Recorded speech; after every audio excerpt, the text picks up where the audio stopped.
더 많은 사람들이 일자리가 없으면 돈이 들어가면 또 기회가 만들어지는 맞습니다. 거니까요. 위험이 낮은데 수익률이 높다. 이런 건 존재하지 않는 거죠. 네, 성공을 하는 데 있어서 핵심 비즈니스 전략에 대해서 교수님은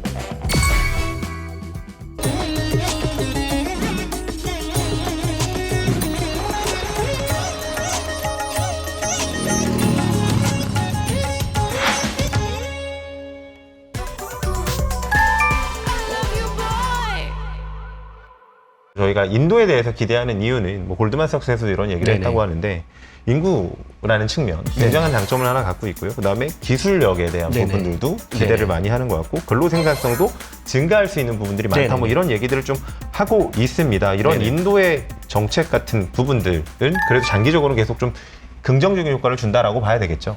저 인구라는 면에서 네. 인구가 많다고 무조건 발전하는 게 아닙니다. 네. 그렇죠? 제가 인도 관련된 영상을 보다가 충격을 받은 댓글이 있어요. 네, 어떤 겁니까? 그러니까 네. 인도가 인구가 많고 젊은 사람이 많다라고 그래서 인도가 발전할 것이다라는 영상 아래 만약에 저 많은 사람들이 일자리가 없으면 소위 얘기하는 젊은 부채 말씀이시군요. 네. 네. 그럼 이 친구들은 그쵸. 네. 근데 다행히도 지금 인도의 중산층 소비는 늘어나고 있어요. 네. 그리고 이미 직업을 가지고 있는 사람들의 소득은 늘어나고 있는데 한편으로 좀 아쉬운 점은 고용이 그렇게 많이 늘고 있지는 않습니다. 그 이유는 네. 제조업이 아직까지는 네. 발전해야 될 상황이기 때문에 그렇습니다. 사실 뭐 저희가 제조업 얘기를 꺼낸 이유도 제조업이 고용 유발 개수가 네네, 굉장히 맞습니다. 높잖아요. 네네. 그래서 이제 국가적으로도 사실 네네. 그걸 키우려고 하는 그 목적이 네네. 분명히 좀 있기 때문인데 어쨌든 저희가 투자를 함에 있어서는 그 현실이라는 것들을 좀 명확하게 볼 필요가 있으니까 네네. 기회가 있다라는 말씀을 해 주신 거고요. 지금 이미 잘 되고 있는 곳에 투자를 하는 게 낫냐 아니면 앞으로 잘 될 곳에 투자하는 게 낫냐 그렇죠. 이건 선택이거든요. 네, 이미 잘 되고 있는 곳은 비쌉니다. 맞습니다. 그리고 앞으로 잘 될 가능성 있는 곳은 위험이 있습니다. 네, 그러니까 투자의 기본은 위험과 수익률의 상관관계인 거잖아요. 네, 위험이 있고 수익률이 낮다. 이건 엉망인 거죠. 맞습니다. 그렇죠? 위험이 낮은데 수익률이 높다. 이런 건 존재하지 않는 거죠. 네. 결국 투자자들의 선택은 위험이 있고 그다음에 기대 수익이 높은 곳을 투자할 것인가 아니면 위험이 적지만 수익률이 적은 걸 투자할 것인가 이 선택이라고 생각을 하고 네. 있고 인도 투자도 그렇게 보셔야 될 것 같아요. 실제 최근에 근데 보면 인도로 사실 외국인들의 직접 투자가 좀 매우 증가하고 있는 많이 추세가 늘었습니다. 맞죠? 네, 맞습니다. 이러한 추세가 좀 계속될 거라고 생각하고 계신가요? 네네. 지금까지는 중국 위주로 이제 글로벌 제조업이 발전을 했고 중국에 돈이 몰리는 상황이었다면 네. 이제 중국 경제가 뭐 한동안은 좀 이렇게 부정적인 예상을 하고 있는 상황에서 이제 그런 그 해외 투자 자본들이 이제 인도로 가는 지금 그런 상황인 거죠. 네. 사실 돈이 들어가면 또 거기에서 네. 기회가 네. 만들어지는 맞습니다. 거니까요. 네. 네. 그런 부분들은 매우 중요하다고 생각을 합니다. 지금 인도 현지에 있는 다양한 기업들에 대한 정보가 사실 그렇게 많지는 않은 네네. 상황입니다. 그래서 여기서 하나의 질문을 드려보면 소위 인도에 이제 비즈니스를 잘 하고 있는 이런 기업들이 어쨌든 성공을 하는 데 있어서 기여한 핵심 비즈니스 전략에 대해서 교수님은 어떤 부분들을 좀 주목하고 계신가요? 일단은 시장에 대한 이해가 굉장히 큰 강점이라고 생각합니다. 시장에 대한 이해요. 사실 내수 시장을 잘 알고 있는 기업은 아무래도 인도 기업이 다국적 기업보다 좀 더 많이 알고 있겠죠. 네.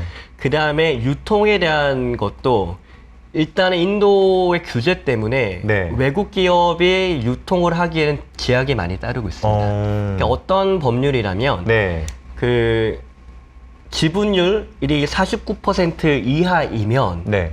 그러면 그 멀티 브랜드 유통을 할 수가 있습니다. 멀티 브랜드 유통이요? 네. 네. 그런데 어떤 이게 의미죠, 그게? 네. 그러니까 예를 들어서 제가 외국인으로 투자를 해서 한 30% 투자를 했어요. 네. 그러면 제 유통 가게에 삼성도 팔아도 되고 LG도 팔아도 되고 뭐 나이키를 팔아도 되고. 네. 근데 지분율이 49%가 올라가면 외국계 유통은 하나의 브랜드만 팔아야 돼요. 아.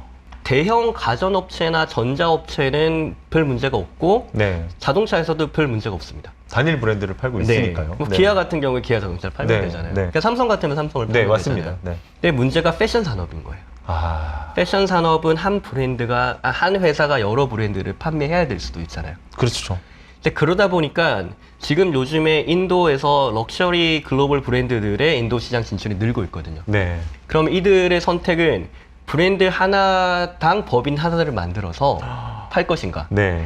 아니면 인도의 회사와 함께 합작회사를 만들 것인가? 아니면 인도 유통업체한테 물건을 주고 인도 내 유통은 인도 유통업체한테 맡길 것인가? 이 선택을 해야 되는 상황이거든요. 굉장히 다르네요. 네, 네.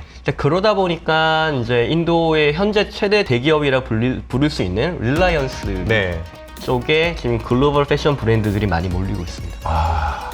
소위 이런 게 현지의 네. 그런 내부적인 내용들을 잘 그렇죠. 활용할 수 있는 기업이 그 네네. 기회를 잡고 성장을 하고 그렇죠. 있는 모습들의 네네. 단적인 예 같은 거죠. 그렇죠. 그러니까 실제로도 보면 네. 현지 마케팅이나 현지 세일즈를 잘할 자신이 없으면 그런 규제가 없더라도 현지 기업을 컨택해서 일을 하게 되잖아요. 네, 맞습니다. 근데 네. 그런 규제 또한 존재하고 있다 보니까 이제 이게 사실 보호를 받고 있다는 점에서 외국 기업에서 볼 때는 좀 안 좋은 일이지만 네. 그래도 이게 이제 그 기업의 경쟁력으로 자리 잡고 있고 제 생각에는 이 규제가 없더라도 결국 인도 유통 대기업과 손을 잡아야지 해외 소비재 업체들이 쉽게 영업을 할 수 있을 것 같아요.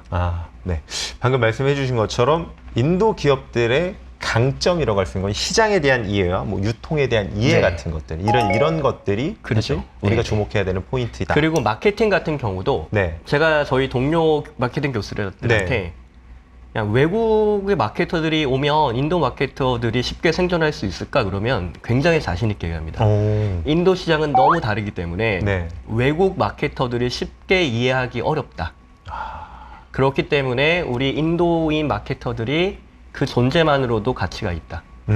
시장을 너무 잘 알고 있으니까 그런 네. 얘기들 하더라고요.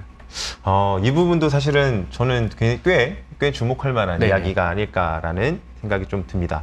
그렇다고 하면 좀 고견을 듣고 싶습니다. 이 인도에 진출한 이 외국계 금융회사들이라면 이 성공적인 비즈니스를 위해서 좀 구사해야 되는 마케팅 전략 같은 게 좀 있을까요? 인도에 있는 금융회사에 전반적으로 해당이 되는 거라고 생각을 하는데요. 네. 젊은 고객을 유치하기 위한 마케팅을 좀 해야 된다고 생각합니다. 젊은 고객을 유치하기 네. 위한 마케팅. 지금 현재 보면 젊은 고객들이 이제 투자 성향이 조금 적은 것 같아요. 인도 소비자의 특징 중 하나는 소득 대비 소비 비율이 높다고 얘기를 하거든요. 소비 성향이 큰 네. 편인 것 같네요. 그렇죠. 네. 소비 성향이 크다 보니까 특히 젊을 때는 소비가 아무래도 좀 많을 수밖에 없잖아요. 네. 그런데 젊은 친구들 중에서도 이제 돈이 생긴 친구들이 있죠. 특히 IT 산업으로 가면 IT 산업의 월급이 더 높은데 거기는 젊은 인구들이 많거든요.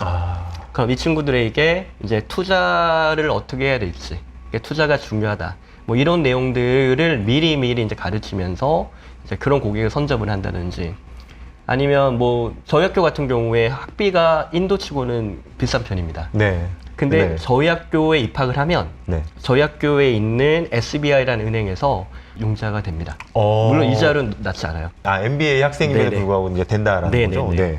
자, 그런 게 뭐냐면 먼저 그 은행의 대출 상품을 쓰고 그래서 졸업하면서 그 은행에 계속 빚을 갖고 있는 상황이라면 사실 금융권에서 크로스셀링을 많이 하잖아요. 네, 맞습니다. 그러면 크로스셀링하기 딱 좋죠. 네. 네네. 그런 식으로 해서 당장은 수익성이 없을 수도 있지만 그 젊은 계층들을 타겟을 해서 이들을 장기적인 고객으로 만드는 게 중요하다는 생각이 들고요. 그리고 한편으로는 금융 교육을 함께 곁들여서 마케팅을 하는 게 좋다고 생각이 됩니다.